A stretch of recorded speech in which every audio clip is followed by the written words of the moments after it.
श्री कृष्णाय वासुदेवाय हरये परमात्मने प्रणतये क्लेशनाशाय गोविंदाय नमो नमः। भगवान विष्णु जी ने नारद जी से कहा कि श्रीमद् भगवत गीता जी की इतनी अपार महिमा है कि मैं तो गीता जी के आश्रय में ही रह करके इस सारी सृष्टि की संचालना करता हूँ। तो जो भी मनुष्य मेरे इस पवित्र श्रीमद् भगवत गीता जी को पठन या श्रवण करता है तो मैं उस मनुष्य के सभी पापों को नाश कर देता हूँ और वे मनुष्य इस संसार में सुख पूर्वक रहता हुआ जब उसका अंत समय आता है और वे अपने शरीर को छोड़ता है तो फिर वे मेरे धाम को आकर के प्राप्त करता है। तो श्रीमद् भगवत गीता जी की इतनी महिमा है। तो भगवान विष्णु जी ने कहा है कि जो भी मनुष्य मेरे मंत्रों का जाप या मेरे नाम का सिमरन भी करता है तो मैं उस मनुष्य को भी जब अंतिम समय होता है तो मैं अपने धाम को प्राप्त करवाता हूँ। तो अब मैं आपको श्रीमद् भगवत गीता जी का 12वां अध्याय की कथा जो सुनाता हूँ। तो भगवान विष्णु ऐसे हैं कि जो सर्वशक्तिमान हैं, पूर्ण ब्रह्म हैं, अजन्मा, अमर, अनंत, सब जगह रहने वाले, सर्वव्यापी और सबसे न्याय करने वाले, न्यायकारी, दया में ईश्वर जो हैं, उनकी महिमा को कोई भी देव, ऋषि, मुनि, मनुष्य कोई पार नहीं पा सका है। बड़े बड़े ऋषि मुनि भी उनको पार नहीं पा सके। तो मनुष्य जैसा मूढ़ अज्ञानी कैसे वे भगवान विष्णु को पार पा सकते हैं। हे महाप्रभु, इसलिए आप ऐसे दयावान हैं कि आप अपनी दया से गूंगे को बोलने योग बना देते हैं, लंगड़े को, पर्वतों को फांदने योग बना सकते हैं। हम तुच्छ जीवों को भी अपनी दया से इस योग बनाइए कि हम भी आपके चरणार बिंदों का ध्यान करते हुए जब अंत समय इस शरीर को छोड़ें तो आपके शुभ धाम को हम प्राप्त कर सकें। तो हे प्रभु, ऐसी जो है आप अपार कृपा जो है हम पर करें। तो अब मैं आपको गीता जी के 12वें अध्याय की कथा जो है सुनाता हूँ। जो भगत भगवान कृष्ण जी से अर्जुन ने पूछा कि जो भगत सदैव योग युक्त हों, आपकी उपासना विधि पूर्वक करते हैं और वे पुरुष जो पर ब्रह्म को भजते हैं, उन दोनों में कौन श्रेष्ठ है। तो भगवान विष्णु जी बोले कि जो मुझ में मन लगाकर श्रद्धा पूर्वक मुझे भजते हैं वे उत्तम योगी हैं और जो इंद्रियों को संयम करके सर्वत्र समदृष्टि रख के प्राणियों के हित में लगे हुए अकथनीय, अव्यक्त, सर्वव्यापी, अचिंत्य और निर्विकार, अचल, ध्रुव, अक्षर का भजन करते हैं, वे भी मुझे प्राप्त होते हैं।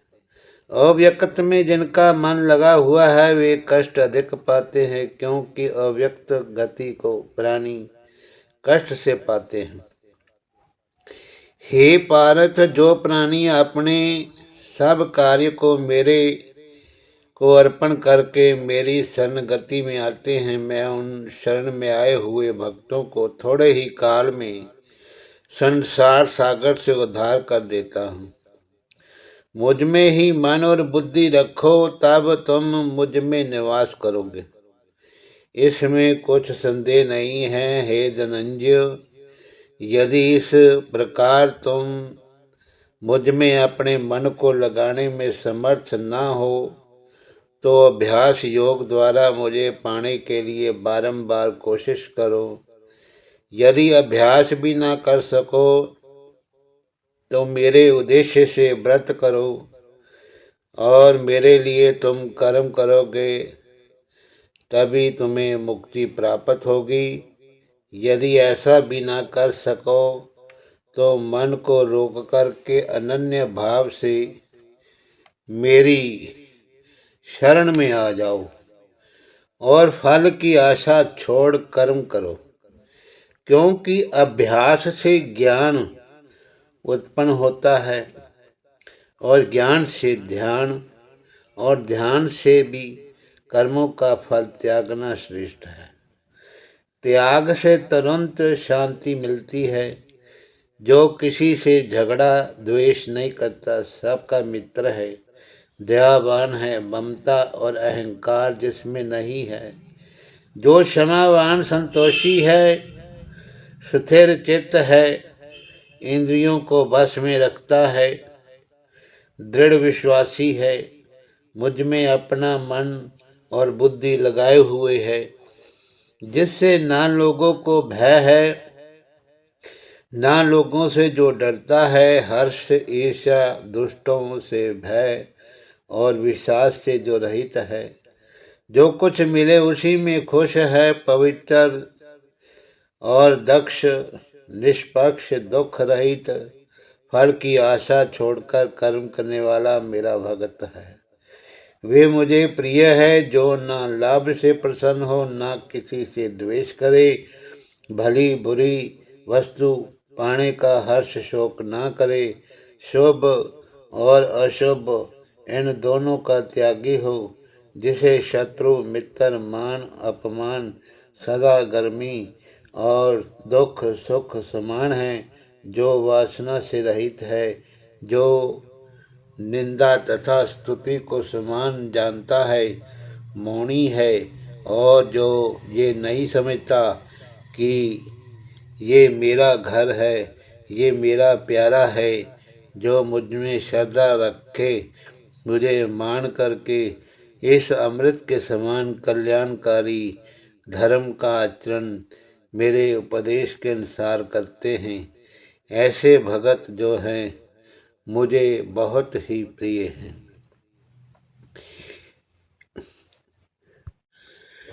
इति श्रीमद्भगवत गीता सुपनिषत्सु ब्रह्म विद्यायां योगशास्त्रे श्री कृष्णार्जुन संवादे भक्ति योगो नाम द्वादशो अध्याय। अब भगवान जी बोले कि हे लक्ष्मी जी, मैं बार में जाय का महात्म तुम सुनो। दक्षिण देश में एक सुखानंद नाम का राजा रहता था और उसी नगर में विमत नाम का एक लंपट रहता था। एक गणिका से उसकी प्रीति थी। वे दोनों एक देवी के मंदिर में जाकर के मदिरा पान और मांस भक्षण किया करते थे।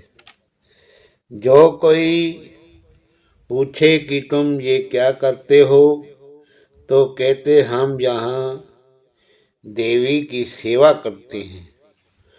और उसी मंदिर में एक ब्राह्मण भी देवी की सेवा करता था। एक दिन उसने देवी की स्तुति की। देवी बड़ी प्रसन्न हुई और कहा कि वर मांगो। जो मांगोगे सो दूंगी। उसने धन व संतान सुख मांगा। देवी ने कहा, हे ब्राह्मण, तुमने जो कुछ मांगा है सो सब तुम्हें दूंगी, पर पहले इन दोनों का उद्धार कर ले। तब ब्राह्मण ने नारायण जी का तप किया। भगवान जी बड़े खुश हुए और गरुड़ पर चढ़कर आए और पूछा, तेरी क्या कामना है। ब्राह्मण ने कहा, इस लंपट और गणिका का उद्धार कैसे हो।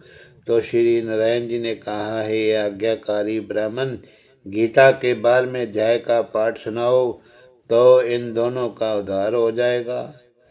तब ब्राह्मण ने गणिका और लंपट को बिठा करके गीता के 12वें अध्याय का पाठ सुनाया और सुनते ही उनकी जो देह थी वे छूटी और दोनों वैकुंठ लोक को जाकर के वे प्राप्त हुए। तो देवी बड़ी प्रसन्न हुई और कहा, हे ब्राह्मण, आज से मेरा नाम वैष्णवी हुआ। इस पाठ को सुनते ही ऐसे कुकर्मी तर गए हैं। इससे प्रसन्न होकर के इस नगरी का राज्य मैंने तुझको दिया। हे विपर, वे विपर जो था अपने घर चला गया और उस राजा के संतान नहीं थी। राजा उस विपर को बुला करके राज्य दे करके तप करने को गया। तो विपर राज्य करने लगा। श्री नारायण जी ने कहा, हे लक्ष्मी, ये सब 12वें अध्याय के महात्म्य का फल है।